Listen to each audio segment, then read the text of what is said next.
यो लगभग 2 वर्ष अघिको कुरा हो जब म आफ्नी साली आसनालाई ब्याङ्क परीक्षाको लागि अर्को सहर लिएर गएको थिएँ।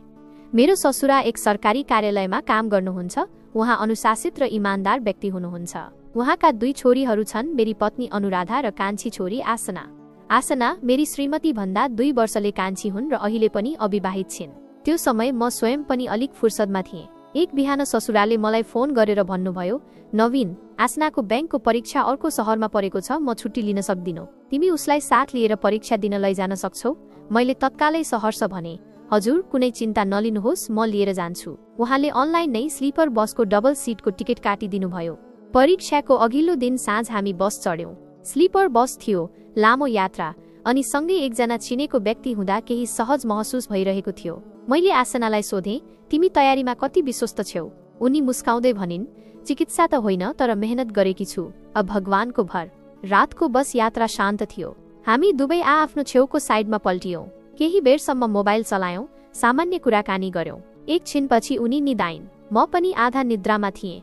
रातको मध्यतिर निद्रामा आँखा खुल्यो। त्यति बेला मैले महसुस गरेँ कि हामी कति नजिक थियौं। बस हल्लिएको थियो, तापनि वातावरण शान्त थियो। त्यो क्षण मनमा अनेक कुराहरू आए कि आसना अब ठूली भइसकेकी छे, पढेकी, बुझ्ने छे, तर म उसलाई के रूपमा हेर्नु उपयुक्त हो? उनी मेरी पत्नीकी बहिनी मात्र होइनन्, एक जिम्मेवार नारीको प्रतीक थिइन्। हामी बिहान गन्तव्यमा पुग्यौं। होटलमा सानो कोठा लिएका थियौं, एउटै होटलमा अलग कोठा। बिहानको नास्ता खाएर उनलाई परीक्षा केन्द्रसम्म पुर्याएँ। म बाहिर कुर्दै थिएँ। ती 3 घण्टा मैले आफूलाई धेरै सोचेँ। के सम्बन्ध भनेको केवल सामाजिक सम्बन्ध हो कि त्यो आत्मीयता पनि हो? के विश्वासलाई पार गर्नु प्रेम हो कि त्यो विश्वास तोड्नु विश्वासघात हो?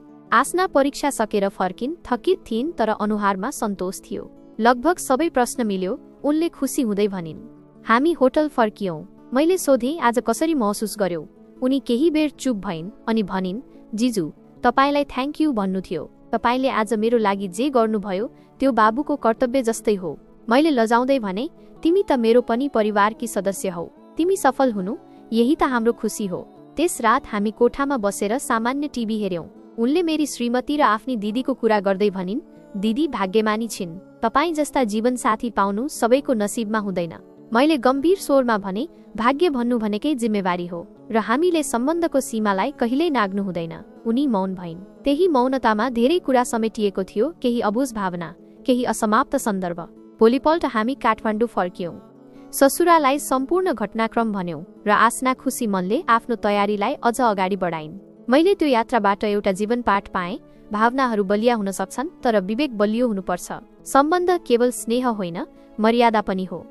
आज पनि कहिलेकाहीँ आसना त्यो परीक्षा यात्रा सम्झिन्छन्। हामी परिवारमा त्यो प्रसङ्गलाई मजाकमा लिन्छौं। ब्याङ्क परीक्षा त ठिकै भयो, तर स्लिपर बस यात्रा झन् सम्झन लायक। तर मलाई थाहा छ, त्यो यात्राले मेरो आत्मा, मेरो सोच र मेरो नाताको गहिराईलाई थप मजबुत बनाएको छ।